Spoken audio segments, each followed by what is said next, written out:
The pocket watch suddenly slips from his hand. He catches it just in time, but the part outside the light field is aging rapidly. The photo of his girlfriend inside the watch is decaying right before his eyes. Even so, the man pushes the lever of the time machine anyway. In an instant, time races forward at an unbelievable speed. While he drifts outside of time itself, he watches days and nights flash by, seasons come and go, and even sees his lab turned into a car factory. The auto industry booms right in front of him. Dresses in shop windows get shorter with each passing era. And out in the world, skyscrapers rise one after another. Airplanes evolve generation after generation. Soon, civilization leaps from the industrial age into the 21st century. By now, humans have left Earth and launched satellites. They've even built colonies on the moon. Seeing all this, David finally stops the time machine, and time comes to rest in the year 2030. Facing this strange futuristic city, David isn't afraid. He isn't lost either, because he's traveled 100 years into the future for one answer. An answer he could never find in his own time. It's Christmas 1895. This is supposed to be the day David proposes to his girlfriend, but a robber suddenly shatters their romantic moment. To keep his girlfriend safe, David hands over all his money without hesitation. What he doesn't notice is that she quietly hides the precious ring behind her back, and that very move enrages the robber. In the struggle, the gun accidentally goes off, and his girlfriend falls, shot. Holding her lifeless body, David simply cannot accept this brutal reality. So from that day on, this man, the most brilliant scientist of his era, buries himself in his laboratory day after day because he wants to do something no one has ever done: build a time machine, go back in time and change history. Driven by raw genius and pure obsession, David actually builds a time machine in just 4 years. He puts on the same clothes from the night of his proposal, sets the dial back to that exact moment, then climbs aboard with his girlfriend's photo. Once everything is ready, he pulls the lever without a second thought. The machine roars to life. Its precision gears spin faster and faster until a beam of light bursts out, and incredibly, the hands of the clock actually start turning backwards. When he opens his eyes again, David is back on the very night of his proposal. He embraces his lost love in disbelief. As thrilled as he is, David knows better. The first priority is getting out of this dangerous place. So he takes her hand, hails a carriage, and heads to the busier part of town. He thinks they're safe now, but what David never sees coming is that the moment he turns away to buy flowers, a runaway carriage brings tragedy all over again.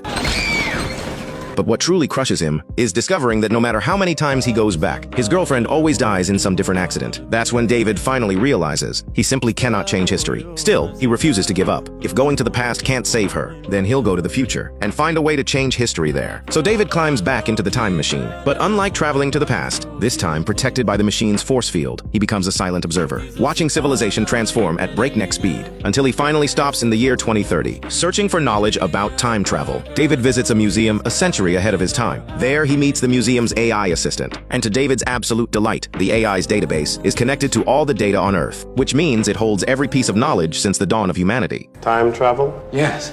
Accessing science fiction. No, practical application.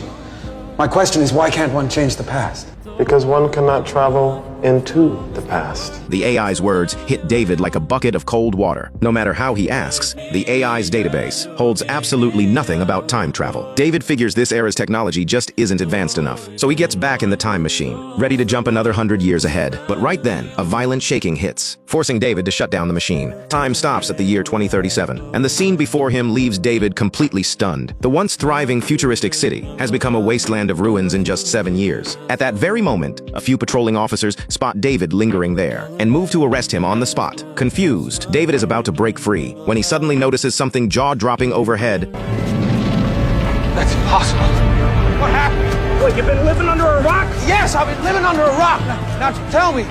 The demolitions for the lunar colony screwed up the orbit, okay? The moon's breaking up, all right? Come on. It turns out that to build underground leisure spaces on the moon, humans detonated 30 million tons of explosives, shattering the moon itself, and with the moon's gravity gone, volcanoes, earthquakes, and tsunamis strike nonstop. The survivors hide in underground bunkers, barely hanging on. David seizes the chance to break free and runs back to the time machine. But the moment he pulls the lever, an aftershock hits, knocking David off balance and out cold. But the time machine keeps running at full speed. With no one at the controls, time hurtles into the future faster than light itself. In an instant, the world around him becomes a barren apocalypse. Clearly, the moon's destruction has wiped out humanity after all, but time keeps racing on. Centuries, millennia, tens of thousands of years. Until hundreds of thousands of years pass, the Earth's crust shifts. Rivers turn into hills. Hills flatten into plains. Then the planet plunges into another ice age. And after all these dramatic changes, life returns to the surface once more, growing wild and free like never before. After who knows how long, David finally regains a sliver of consciousness before passing out again. He uses his last ounce of strength to shut down the machine. And at this moment, time has stopped at the year 802,701. When David wakes up again, he finds himself in an unfamiliar room. The moment he steps outside, he freezes at the sight before him. He's standing on the edge of a sheer cliff. As far as the eye can see, the cliff face is covered with strange wooden dwellings. People travel high above the ground on rope ladders and zip lines. It's a picture of a thriving community. After 800,000 years, humanity not only survived,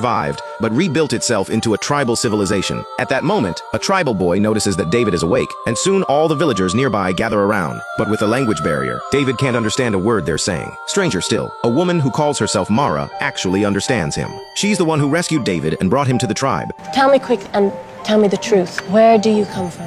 Well, actually, I'm from here. Just not from now. You see, I built a machine that allows me to travel through time. I'm from the past. Oh.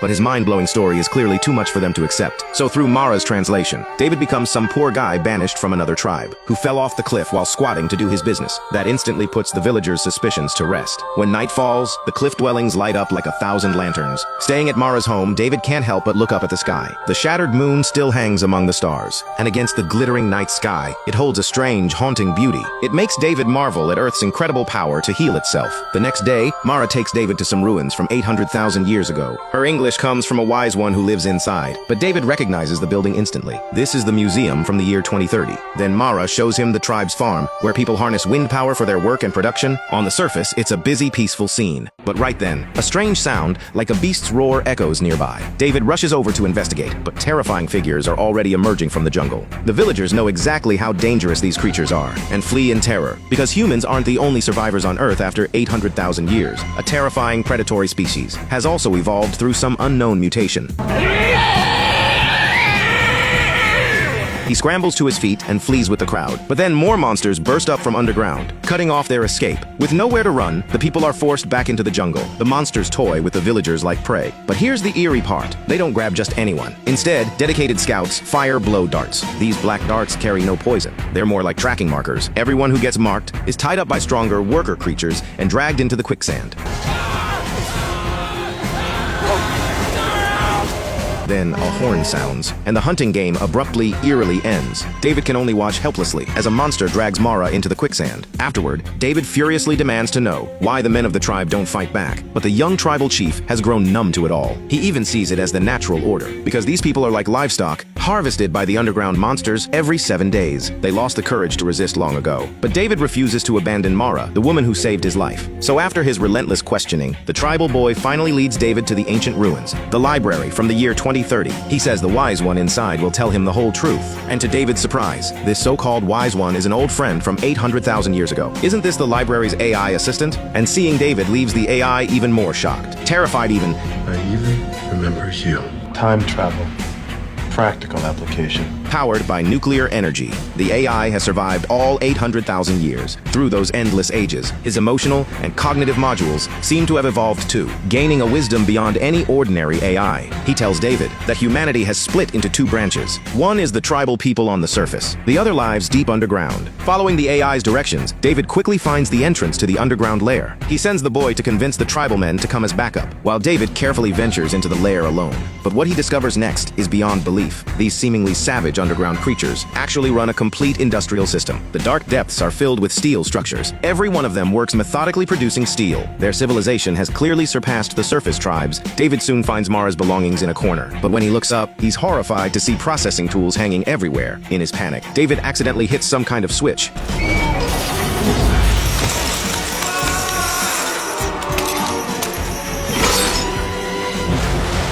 A wave of rotting stench floods his nose. David is horrified by what he sees. Down below, it's nothing but human remains. Panicking, David tries to escape this dreadful place, but the next second... Strangely though, the creatures don't make a meal of him. Instead, they lock David in a chamber. Following the stairs, he finds Mara locked in a cage, but she seems to have lost her very soul, staring blankly into space. Come a little closer. I don't bite. Do I surprise you? Before him sits a pale-skinned man who seems to have been waiting for David all along. He gets straight to the point. He is the leader of the underground dwellers. Then, unprompted, he reveals to David the buried truths of human civilization in the 800,000 years since the moon shattered. Humanity gradually split into two lineages. Some stayed on the surface, while others lived on underground. Those underground, shaped by darkness and brutal competition, evolved over thousands upon thousands of generations. Their senses and intelligence transformed completely, splitting into three castes. The strong ones who hunt on the surface are the hunters. The ones running industry below are the workers. And he is the brain, the leader. When each brain dies, its knowledge passes on to the next, accumulated over the ages. The leader has even evolved the power to control human minds. He keeps the tribal people from ever thinking of rebellion, making them willingly live as livestock, a food supply for his underground kind. These horrifying revelations shatter David's entire worldview. This is a perversion of every natural law. And what is time travel? But your pathetic attempt to control the world around you. Your futile effort to have a question answered. Do you think I don't know you, Alexander? I can look inside your memory. This is survival of the fittest. This is what evolution has made of civilization. Then, under the leader's mind control, David sees his laboratory from 1895. He sees the unfinished blueprints of the time machine. He sees his girlfriend alive again, with their lovely children.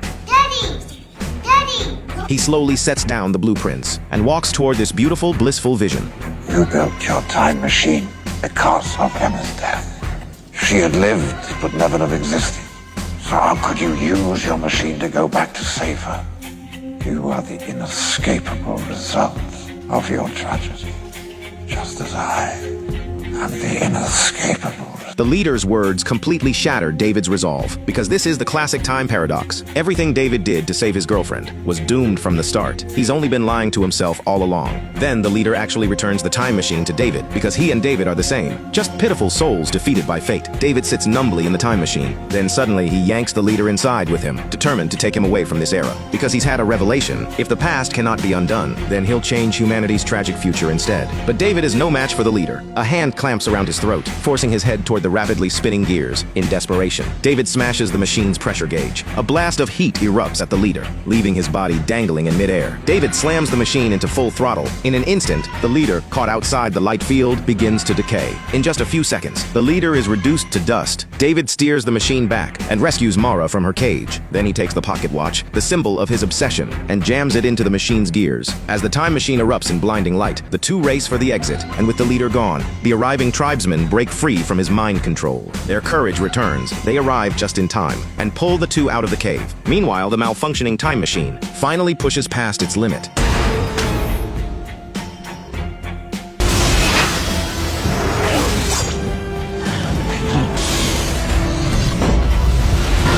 In an instant, the massive energy blast vaporizes every underground creature nearby. The entire underground layer is completely destroyed. At last, the people of the surface break free from their enslavement. David decides to stay in this era. Together with the library's AI assistant, he passes knowledge on to the tribal people. And under their guidance, the flame of human civilization will burn bright on this land once again. Its obsession that lets David surpass every genius of his era and touch the very laws of time. And its obsession that turns him, through his endless pursuit, into a ghost drifting through the river of time. As the greatest scientist of his age, he surely recognized the time paradox long ago, but his obsession ran too deep. So deep he dared to use the laws of time, to challenge the authority of fate itself. It takes the pale man's brutal honesty for him to finally accept that the past cannot be changed. In the end, he chooses to fight for Mara and for the future. Honestly, by today's scientific standards, any time travel movie is bound to have serious scientific flaws. If we pick this film apart with pure cold logic, it probably falls apart everywhere. The genre itself guarantees that the logic will never be airtight. So after watching, you're bound to have your own thoughts and theories, and I'd love to hear them all. So drop your takes in the comments below.